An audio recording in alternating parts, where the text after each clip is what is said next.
Let me start with this. All weekend long, we watched young quarterbacks flail.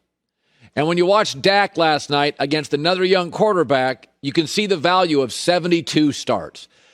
You know, Dak's never going to be as dynamic as Lamar Jackson, going to have those beautiful teardrop throws like Kyler Murray. He's not as big and strong, doesn't have the arm of Josh Allen, but you see the value of 72 starts. You're all trying to convince me your young quarterback is a star. Dak always throws the ball to the right place. He's incredibly patient. He has great feet. He has great situational self-awareness. He knows when it's a big play. He knows when to throw it away. So I don't want this to be a Dak Prescott is the issue. Dak is a veteran quarterback, and if you watch these young quarterbacks like Jalen Hurts, they aren't even in the same, they're not playing the same sport Dak is playing. Dak's playing grown-up football. Audibles, in and out of plays, killing plays, knows situationally how big it is, when not to throw, when to throw. But I have a rule in life. Believe it or not, you don't know everything, and either do I, and I make mistakes all the time. In fact, I have a segment on Monday, where I acknowledge my mistakes. But I never want to be a sucker. You know, you've met that guy, he's fallen for the same conspiracy theories. You throw any conspiracy theory at him, he's a sucker. He falls for all of them. You don't want to be a sucker in life. Cowboy fans, you're suckers. Every time the Cowboys play in a standalone game, Thursday night football, Sunday night football, Monday night football, or the big Fox game of the week, and they beat a lousy NFC East team. Oh my God, confetti, parades. Dak is 11-1 against Washington, Philadelphia, and New York. But the Cowboys have not beaten a 10-plus win team since 2018 over the Saints. The score was 13-10. Yes, Dak is good. That's not the issue. Dallas is a good team. I predicted they make the playoffs. I still feel that today, and we got a long way to go.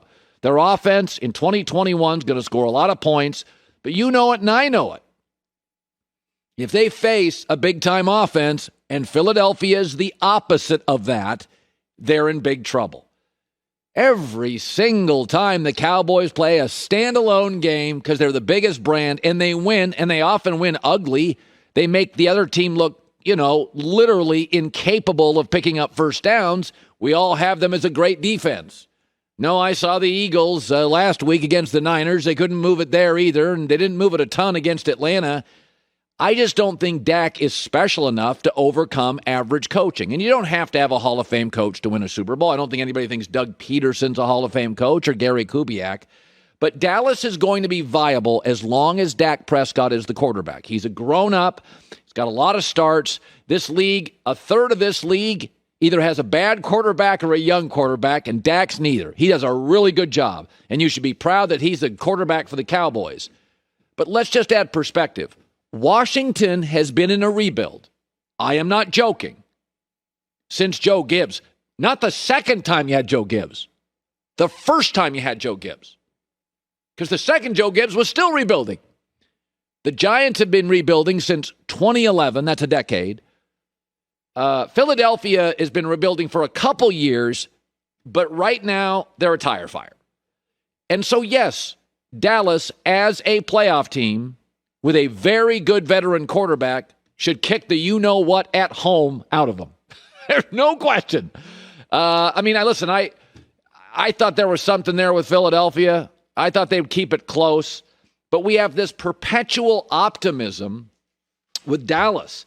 And I think it comes when you play in a bad division and you play standalone games as the biggest brand. You know what the Cowboys are? They're the Pac-12 champ. They win the Pac-12, and everybody out west is like, yeah, we belong. And then they go face Ohio State, or they face an SEC champ, and you're like, they're good for out here. Dallas is very good for the NFC East. But, how many times are we going to fall for this? Standalone game, Fox game of the week, Sunday Night Football, Monday Night Football, Thursday Night Football, trounce an NFC East team. And we're like, woo! I mean, how many games you got Philadelphia winning this year? I think I predicted, Joy, 5? Maybe 4? Yeah, they fooled me in week one. So did the Steelers. Week one may have been, let's be honest, week one may have been the final week of preseason since veterans don't play it anymore. All these teams, like week one, they treated it like preseason. Oh, you're going to play our starters finally. I don't take much from week one. I just don't want to be fooled. That said, this is not an indictment on Dak. Dak's a grown-up. You saw Dak 72 starts against a kid last night. They're playing different football games. I mean, Dak, between the patience to sit in the pocket, you can watch Dak, second read, third read. Dak sees the whole field. Jalen Hurts has a play, it comes in, and he's going to do that play. Dak is dealing with audibles, in and out, smart, self-awareness, gets the clock. Thankfully, gets the clock much better than his head coach. He looks and sounds like a veteran quarterback, right? That's what a veteran quarterback sounds like at the podium. It's not an indictment on Dak, but is he special enough to overcome McCarthy? And would we stop falling for the NFC East dominating win at home? That's all I'm saying. So, we have a lot of these young quarterbacks, and I every year when we have a crop of new quarterbacks coming into the NFL, I kind of lay out my predictions. I think it's fun. It's like, I told you this year, Zach Wilson to me, little small, little Johnny Manziel with a better arm, sometimes feels like he's showing off more than trying to win games. I watch BYU football a lot. It didn't work for me. He's struggling now. I look smart today. He may turn around and be Joe Namath. Who knows? I told you Baker Mayfield's judgment. I didn't see him as a number one pick. I saw him as a franchise guy, but not a number one pick. And I think I'm right on that. I think he is a franchise guy. I don't think he's close to Josh Allen or Lamar Jackson or Patrick Mahomes. But, we make predictions. So my takeaway on Jalen Hurts is I don't think he's a franchise quarterback. I think you can win games with him. He's already won a game or two. Tim Tebow won 7 straight games. And sometimes, like Tua, I will say it before I see him start. I don't think Tua's going to work.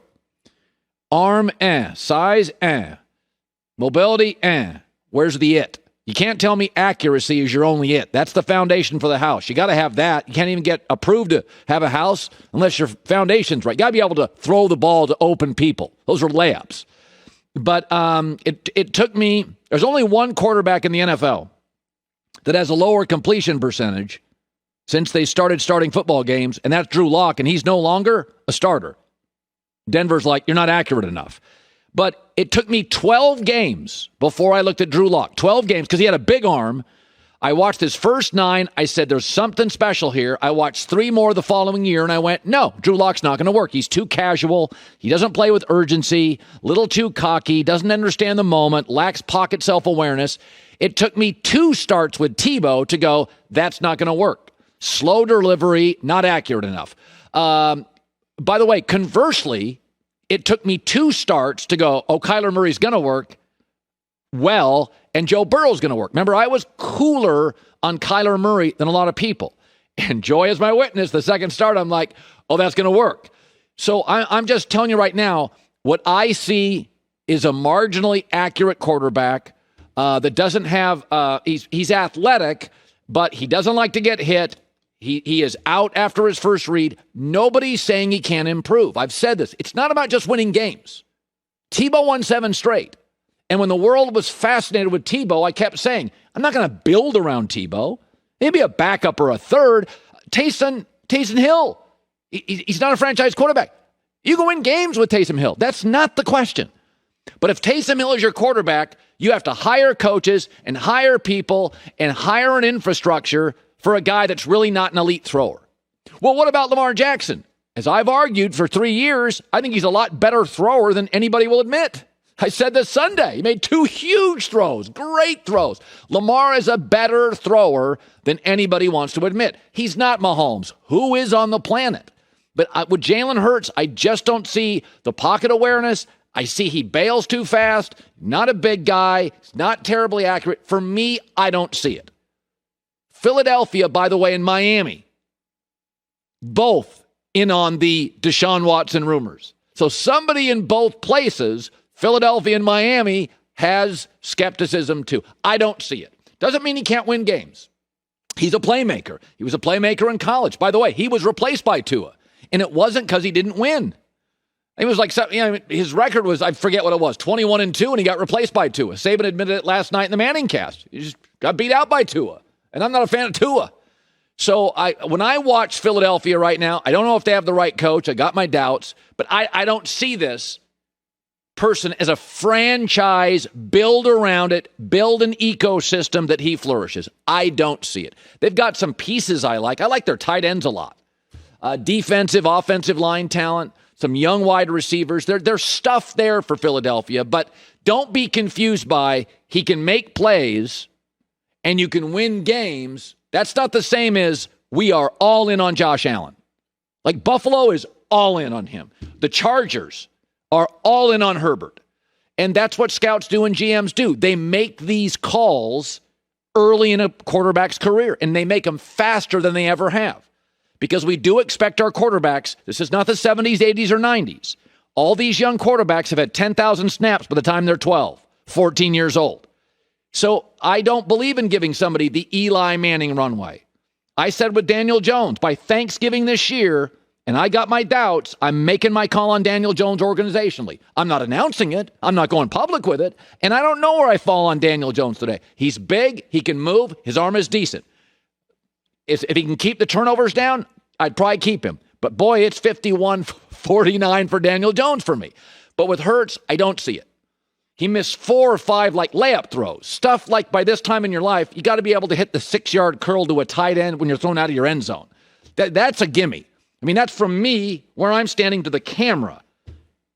I'm an NFL quarterback. I got to hit that 1,000 out of 1,000 times. I got to put it right there. 1,000 out of 1,000 in a clean pocket. So I don't see it. We'll see. Hi, everybody. Thanks for watching. Subscribe here to get the latest from the show. Also, be sure to check out more of the best clips from The Herd or go watch a few segments from other shows on FS1.